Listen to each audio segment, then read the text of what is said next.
आप लोग देखते ही समझ गए होंगे कि आज हम क्या करने वाले हैं। आज हम सीखेंगे कपालभाति। सही तरीके से करेंगे तो फायदे मिलेंगे, वरना नुकसान के अलावा कुछ भी नहीं मिलेगा। तो आज की वीडियो में हम सीखेंगे कि कपालभाति कैसे सही तरीके से करना है और वो कौन सी मुख्य गलतियां हैं जिनसे आपको बचना है, जिनके करते ही आप लाभ लेने से वंचित रह जाते हैं। कितने टाइम करना है, क्या क्या फायदे हैं और क्या क्या सावधानियां रखनी होंगी। अगर चैनल पर नए हैं तो सब्सक्राइब करके बेल आइकन प्रेस कर दीजिए, जिससे आपको वीडियो के नोटिफिकेशंस मिलते रहें। कपालभाति यानी कि स्कल शाइनिंग टेक्निक प्राणायाम है या क्रिया है, इस चक्कर में नहीं पड़ना है। हठ योग में इसको क्रिया बताया गया है। करेंगे, गलतियों से बचेंगे और फायदा उठाएंगे, इतना ही हमें करना है। मैं पहले आपको गलतियां गिनाऊंगी कि क्या क्या गलतियां कपालभाति में की जाती है, उसके बाद सीखेंगे सही टेक्निक से करना। सबसे पहली गलती, कुछ लोग इस तरीके से पूरे मुंह को सिकोड़ लेते हैं और फिर करते हैं कपालभाति। ये बिल्कुल गलत तरीका है, ऐसे किसी को भी नहीं करना है। फेस को आपको इस तरीके से शांत रखना है, सॉफ्ट सी स्माइल रहेगी और हाथों को ज्ञान मुद्रा में लेके घुटनों पर रखेंगे और फिर आपको कपालभाति करना है।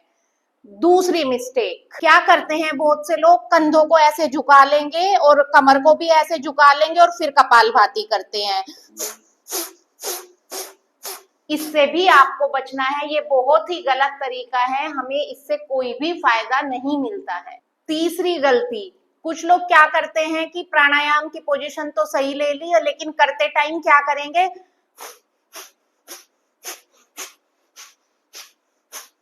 इधर उधर देखते रहते हैं। ये तो बिल्कुल भी नहीं करना है। आपको अपना ध्यान अपनी दोनों भवों के बीच में, यानी कि जहां बिंदी लगाते हैं वहां पे, और आंखें बंद करके करना है।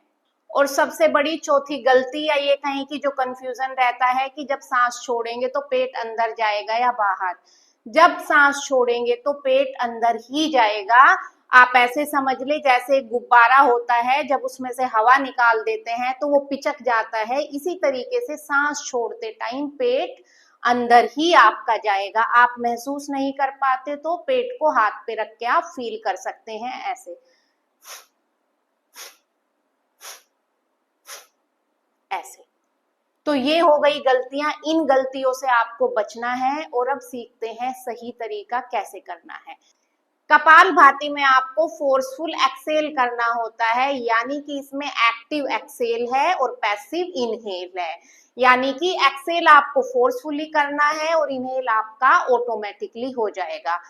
एक्सेल कैसे फोर्सफुल करना है, कैसे स्ट्रोक्स लगाने हैं, कपालभाति में स्ट्रोक्स लगाने हैं, उसका एक सिंपल सा टेक्निक है। सपोज करिए ये आपके सामने एक कैंडल है और इस कैंडल को आपको बुझाना है। जब आप मुंह से बुझाएंगे तो कैसे करेंगे, जैसे ही आपने ये एक्शन किया आपका पेट अंदर की तरफ किया। बस ये समझ लीजिए ये काम आपको मुंह से ना करके नाक से करना है, अपनी नासिका से करना है। कैसे होगा फिर, ये ही टेक्निक है, इसी तरीके से आपको करना है। अब मेरे साथ में एक बार में हम 10 स्ट्रोक करेंगे। कैसे करेंगे, हाथों को ज्ञान मुद्रा में लिया, थंब और इंडेक्स फिंगर की टिप को टच करके हथेलियां आसमान की तरफ करके घुटनों पे रख दी। Shoulder roll back, down, chest out. Chest को हमेशा आउट रखना है और स्पाइन को स्ट्रेट रखना है। आंखें बंद और फेस पे एक अच्छी सी स्माइल। अगर आपको पेट का मूवमेंट फील करना है तो अपने राइट हैंड को पेट पे भी रख सकते हैं। पेट पे रख के करते हैं, चलिए। इनहेल करें और एक्सेल। अब स्टार्ट करेंगे।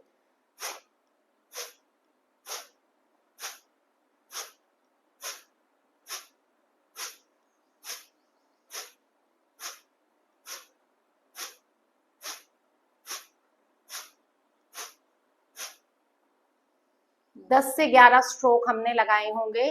जब आप 10 स्ट्रोक लगा लें उसके बाद आंखों को बंद ही रखेंगे। 3 बार लंबी गहरी सांसें लेंगे आप और उसके बाद फिर से 10 स्ट्रोक लगाएंगे, अगर आप शुरुआत तौर पे अभ्यास कर रहे हैं। अगर आप प्रैक्टिस करते कुछ दिन हो गए हैं तो आप 20 स्ट्रोक लगाएं, 3 डीप ब्रेथ करें, फिर 20 स्ट्रोक लगाएं, 3 डीप ब्रेथ करें। इस तरीके से आप 5 बार कर सकते हैं। डेली 100 स्ट्रोक लगाएं। और अगर आप बिल्कुल अभ्यासी हो चुके हैं तो आप एक बार में 50 स्ट्रोक लगाएं, 3 डीप ब्रेथ्स लें, 3 to 5 डीप ब्रेथ्स, फिर से 50 स्ट्रोक लगा लें, फिर से 3 to 5 डीप ब्रेथ ले लें। इस तरीके से आप 50-50 के 5 सेट कर लें। एक बार मेरे साथ और 10 स्ट्रोक्स करेंगे। इस बार मैंने दोनों हाथों को ज्ञान मुद्रा में लगा दिया है। फेस को रिलैक्स करें, इनहेल और एक्सेल। अब स्टार्ट करेंगे।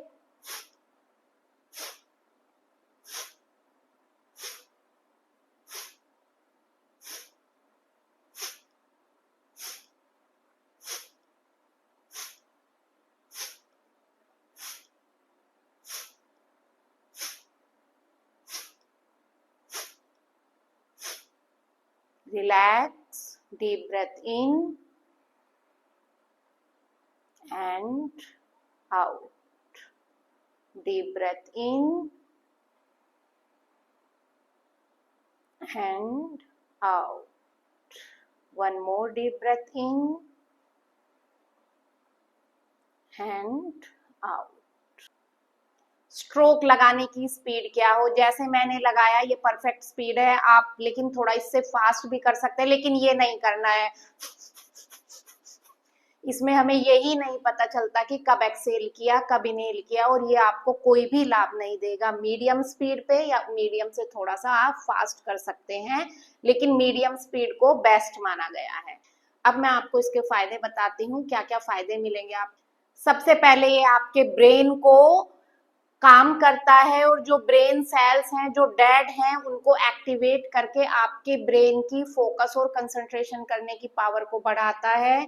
जिनको फोकस के काम करने हैं, स्टूडेंट है या बहुत ज्यादा इस तरीके के काम करने होते हैं, वो कपालभाति प्राणायाम जरूर करें। ब्रेन का एक एक हिस्सा आपका एक्टिवेट हो जाएगा, और ये प्राणायाम जब आप करते रहेंगे 1 महीने बाद खुद ही फील करने लग जाएंगे।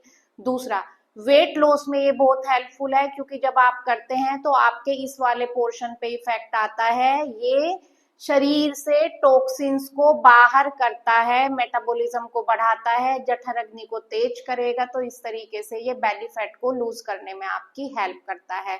डायबिटीज वाले तो इसे जरूर करें, क्योंकि ये इंसुलिन यदि सीक्रेट नहीं होता है उसके सीक्रेशन को बढ़ाता है, और सीक्रेट होता है लेकिन अच्छे से यूटिलाइज नहीं हो पाता तो यूटिलाइजेशन को बढ़ाता है। तो डायबिटीज में इसके अमेजिंग रिजल्ट्स है। साइनस वाले जिनको यहाँ दर्द रहता है, बहुत छींके आती है, ब्रोंकाइटिस की प्रॉब्लम है, वो कपालभाति जरूर करना शुरू कर दे। ये आपके पूरे रेस्पिरेटरी सिस्टम पर काम करता है, तो इसको आप जरूर करें। और जैसे कि मैं बता चुकी हूँ, पाचन को दुरुस्त करता है, तो कॉन्स्टिपेशन, गैस जैसी सारी परेशानियां दूर हो जाती हैं।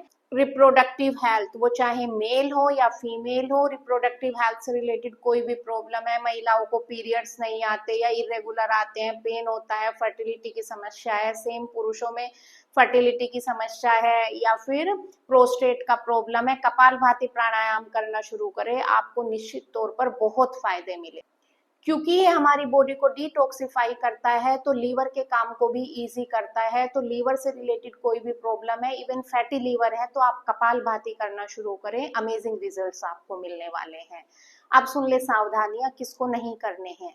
वैसे तो हार्ट पेशेंट जो हैं और हाइपरटेंशन यानी कि हाई बीपी वाले हैं, उनके लिए भी कपालभाति मना किया जाता है, लेकिन बहुत स्लो स्पीड पर आप कर सकते हैं, उससे आपको बेनिफिट ही मिलेगा। कैसे? ऐसे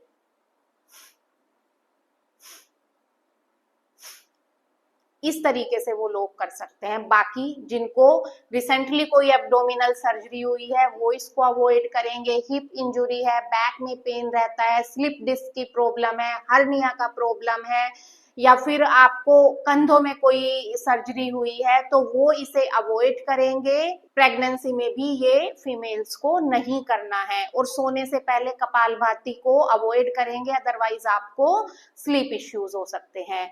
तो ये आज की वीडियो में हमने जान लिया कि कपालभाति कौन करे, कौन ना करे, कैसे करें, किन गलतियों से बचे, किस समय करना है। समय रहेगा आपका, खाली पेट करना है, बेटर हो आप सुबह कर ले, अदरवाइज भोजन के 3-4 घंटे के उपरांत आप इसको कर सकते हैं। तो ये वीडियो अगर आपको पसंद आई और आपको लगता है कि आपको इसे शेयर करने की जरूरत है अपने साथ वालों के साथ, तो शेयर कर दीजिएगा, और मेरे चैनल योगा वेलनेस को सब्सक्राइब करके बेल आइकन प्रेस कर दीजिएगा, जिससे आपको आने वाली वीडियोस के बारे में समय से पता चलता है।